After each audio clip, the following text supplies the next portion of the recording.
Hi, I'm Nancy Marie Peterson, mom strategist, and I want to share the top 10 books that I think every mom should read. I'm going to start with my favorite author, Elizabeth George, and I think I came across her book, Woman After God's Own Heart, 25 years ago when I had 3 kids, 2 and under. I was overwhelmed, stressed out, and kind of crabby, and all the things that came with that. The way she writes just challenged me and impacted me and made me want to do better. So when I heard she had a book for parents, and especially for moms, picked it up, read it immediately. It's called Raising a Daughter After God's Own Heart, and it doesn't matter if you have a son or a daughter. The concept is still the same. It's about raising kids to have God's heart, and it starts with us as moms, and it is so convicting but so good to remind us the value that we have in our kids' life as a mom. The second one is Family Driven Faith, Doing What It Takes to Raise Sons and Daughters Who Walk with God. It's by Buddy Bachman. Now, this one's a little heavier, thicker read. The first half is more intense, I guess I could say, and the second half is just clear biblical mandate why you as a parent need to teach your kids. And it just says it in such a clear way. It was just like a light bulb moment for me that I'm like, oh my word, it's not the church's responsibility. It's not Christian schools. It's me. It's God gave it to the parents. So I highly recommend that. Just really changed my approach to parenting. The third one is Mission Minded Family by Ann Dunnigan. Amazon actually suggested I read this book, so I picked it up. I wasn't mission minded. I wasn't heading to Africa, but truth be told, it changed a huge direction in our family. So we were living the American dream. We sold a lot of our stuff. We moved to Mexico. We lived in an RV for 10 years and we served in the mission field, and it had a huge impact in my family's life. But it started from that book that Amazon suggested. Don't think, oh, I don't want to be mission minded. It's more about the mentality of having a global mindset and teaching your kids to think beyond. We have such entitled kids nowadays, and so we don't want them to just think about them. We want them to see God's heart globally, to see the orphans, the widows, and those who need, the poor. And so it focuses on whether it's out of your backyard, in your neighborhood, or your churches, or in a third world country. I highly recommend every family do a mission trip together as a family, not just send your youth, but to go as a family and to see God use you to impact others. Now, the next one is The 3 Big Questions for a Frantic Family. It's a leadership parable. It's by Patrick Lencioni. He kind of writes in a parable format, and he just parallels this kind of family and craziness and what they're doing, and he stops and he kind of shares the importance of having a family mission statement and knowing who you are as a family and why you exist. And if you've never written a family mission statement, I highly suggest you write one, because it just helps you stay focused on what values and what's important for your family. The next one is First Things First by Kurt and Brenda Warner. It's just a story of their life and how they do life and how they decide what matters first and the rules that worked for them as a family. And it has really such good examples of how to do family well. There's stuff when I was reading it, like this is 8 rules for being a Warner daughter or son. It just has some really nuggets of truth that will help you kind of make some good decisions. And there are things that I was already doing, and there's things that I started doing because I read this book.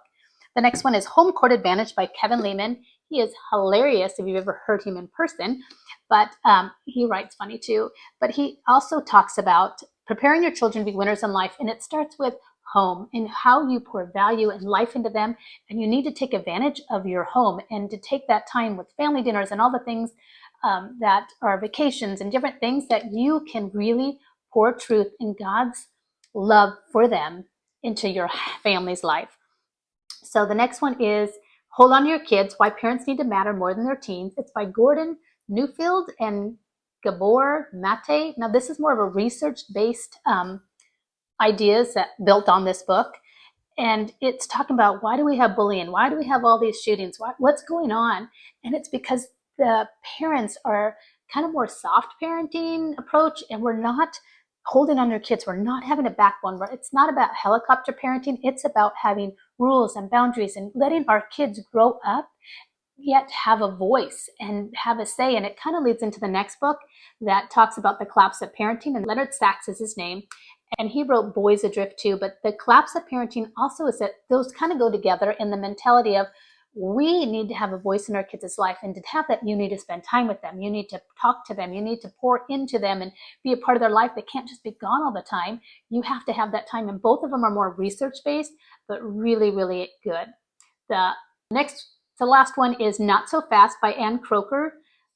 It's a really easier, sweet read, but she talks about our kids are going to be gone soon. And if you don't take advantage of the time you have with them now, you're going to lose it.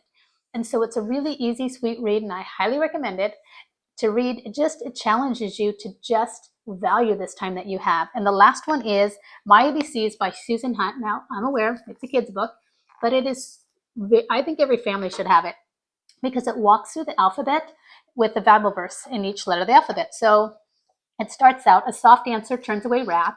B, blessed are the peacemakers, for they shall be called sons of God. C, children, obey your parents. These are actually all the Bible verses that you want your kids to memorize and hide in their heart. And I think we've lost the value of teaching our kids to memorize scripture. We did motions to go with it so they could memorize it. And one of the things I could do, because they had these scriptures in their head and I needed it in their heart, is when they were arguing, I would say, hey, B, and they would know. Blessed are the peacemakers, for they shall be called sons of God. And it would bring action and life and clarity to what these verses have to do. And so I highly recommend getting this book, whether you have older kids or younger kids, because it's all the scriptures that you really want your kids to memorize. Get this book, ABCs. So that concludes the 10 verses, thinking verses now, the 10 books that I think every mother should read. Now, these are more classic. They've been around for quite a few years. They're not just trendy and kind of going out of style. These are some classic ways to parent that will hold that are time tested. The next thing I just want to add with this tip is I read a lot of my books on Kindle or I get them on Audible, and I get them from the library for free. So I don't even have to pay for a lot of my books because first of all, want to get a book, I look on the library and see if I can get it from free, and I go that route first. So that's just kind of an extra tip on reading. So that concludes what I want to share with you about the top 10 books that I think every mom should read. If you have a book that I didn't suggest or you think, oh, Nancy, you missed this one, put it in the comments. Now, I do have to say before somebody puts this in the comments, yes, the Bible is the top book.